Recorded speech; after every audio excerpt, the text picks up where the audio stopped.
Hi everyone, Ainsley here from Small Fry Creations, where I tackle everything DIY, and this week we're going to try something different and give some new life to some old clamps. Let's roll the intro and get to work. Alright, today's project is all about having some fun, experimenting and getting something that is old and giving it some new life. These Sash clamps were gifted to me from my uncle when I first got into woodworking, and they're awesome. I've used them on a ton of projects that you would have seen in the past, but they are old, they're full of rust, and they need some new life. So that is hopefully what we're going to achieve today. Now, I have done very limited research on this because I really want to experiment and just work out the best way for myself. I have run some tests off camera over the last week in dipping the ends of the clamps into solutions. One of them was water and citric acid, and one of them was just pure vinegar. They both technically did work, but the pure vinegar worked better, so that's the method we're going with. I have bought myself a buttload of really cheap, I think it's like $1 for 2 liters of pure vinegar, so that's what we're going to put the clamps in. Our first job is actually to pull apart the clamp as best we can. I'm not 100% sure how we're going to do this. We're going to problem solve and tackle as we go, but let's get into it, work out what problems we've got, problem solve from there, and give these guys some new life. This was a fun project to just get in, have a go, and see what happens. The two clamps are slightly different, as there were parts I couldn't take off on each clamp, but that wasn't a huge issue. I pulled apart what I could. The hardest part was getting the bolt out of this part of the clamp. It was really stuck in there, but with a little WD-40, a hammer, and some elbow grease, I eventually got it out. I've got the clamps apart as much as I can, or as much as I'm prepared to go. This one in particular, it has a welded like nut on the end that the nut has not anywhere to grip, so you can't get that off. I could use an angle grinder to get it off, but I think it's going to be a little bit better if I just leave it on, so that's what I'm going to go with. I've got other bits and pieces as well, so I've got my bucket here. I'm going to fill it up with the vinegar, and I'm going to dunk these ends in here as best I can and leave them for probably about a week or so, and then come back and see what they're like. Vinegar is a simple way to remove rust, and it's cheap, which is good when you need a lot of it. Having a thick wall bucket like I'm using here I think was a good idea. It is sturdy and it helped hold the clamps up.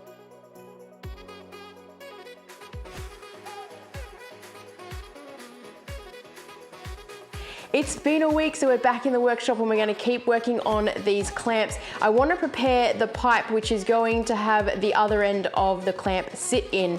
Pay no attention to the redness on the pipe. I may or may not have gotten the wrong thing and I got priming fluid instead of glue. But like I said at the beginning of this video, it's all about learning. I'm going to put gloves. Also, don't judge my purple gloves. It's the only gloves I could find in the house to glue the pipe together. It's a tight fit. So now I'm going to use proper glue, which is blue for those wondering at home. And it should have a brush, which it does, on the end. And it's a pretty instant hold from my experience. So I've got myself a cap, which is obviously going to stop the vinegar from coming out. And I also have myself a joiner or a coupler, I think they call it, because 1 meter was not quite enough. I will have to cut this down, but let's just get it glued together first and then we can cut it down once I know.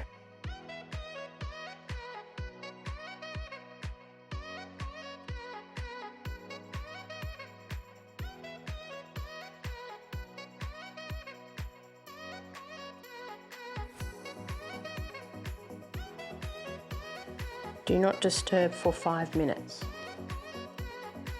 Our pipe is all glued up, so while it's doing its thing, let's have a look. These guys have been sitting for a week. Let's have a look and see what they're like. It was extremely satisfying taking the clamps out, and also promising as the rust, dirt and grime was starting to come away.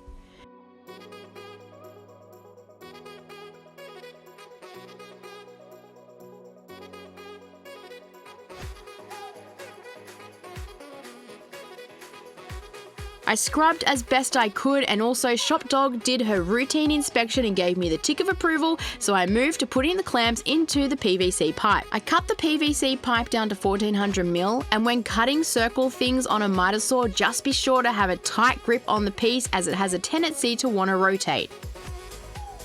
I filled the PVC pipe up about halfway before being able to tilt over the pipe and slide in the clamps.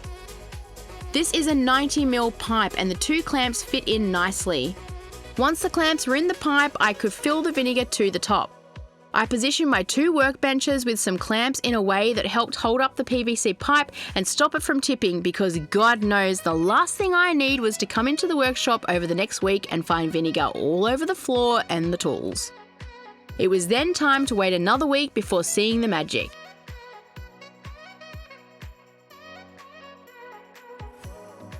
It's been a week that the clamps have been sitting in the vinegar, so it's time to take them out and hopefully there is some magic. However, I cannot take them out in the garage because the clamps are way taller than the ceiling. So we need to take it out onto the street so that we can get them out and see what they look like. So I'm gonna grab my old man and hopefully he can help me get it down to the street. We can pull them out and see what we find.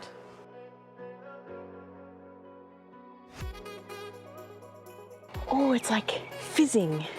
Thanks Dad for helping me get the clamps down the street. It was much easier to do the cleaning in the gutter than in the workshop.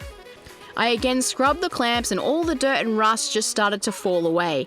Such an encouraging feeling when waiting 2 weeks to get to this point to see it working.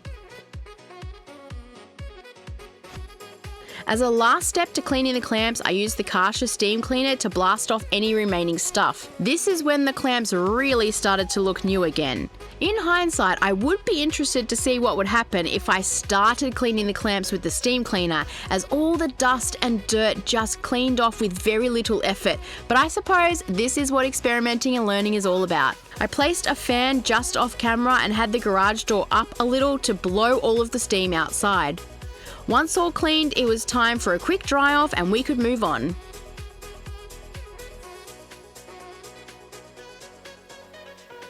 Our next step is we need to protect the clamps, and to do that we're going to start with some etch primer. So I'm going to go ahead and get them ready for the spray paint, and then we can spray them, leave them overnight, and then we can come back and turn them into something beautiful.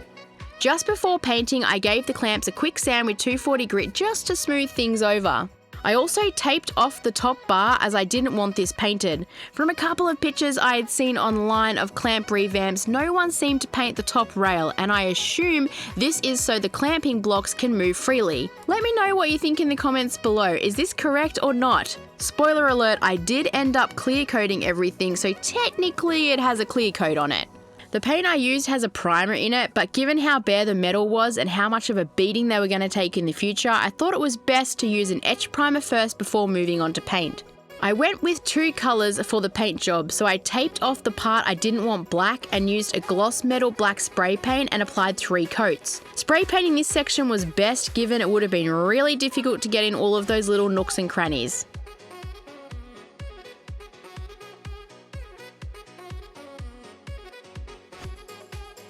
When it came to the second colour, I could have chosen a different spray paint colour, but that wouldn't be the small fry way. Of course, I wanted the clamps to be painted in brand colours, so I purchased metal paint tinted in the darkest purple that you see in my workshop, which is Midnight Purple by Dulux. I taped the black sections and also the spiral part of the clamp and painted the purple parts with a foam brush, taking my time to get in all the areas and tried my best to not get any on the black.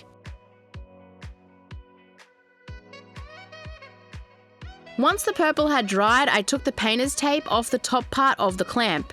If I was doing this again, I would have spent more time sanding the top rail before painting just to avoid ruining the paint. But not to worry, I could still do it now, which is what I did, and it worked fine. Using 240 grit sandpaper, I sanded the top rail, which made the silver really pop and shine, and then I could take the clamps outside and apply a couple of coats of clear on all parts of the clamp. This way, I figured the metal is getting protection to stop any rusting, and the clamping blocks still freely moved up and down the rail. The last part was sorting out the chain for the pin. The chain was really hard to paint, so I gave up and decided to replace it. I used a Dremel with a metal cut-off blade to cut off the old chain and attach the new chain using small black cable ties.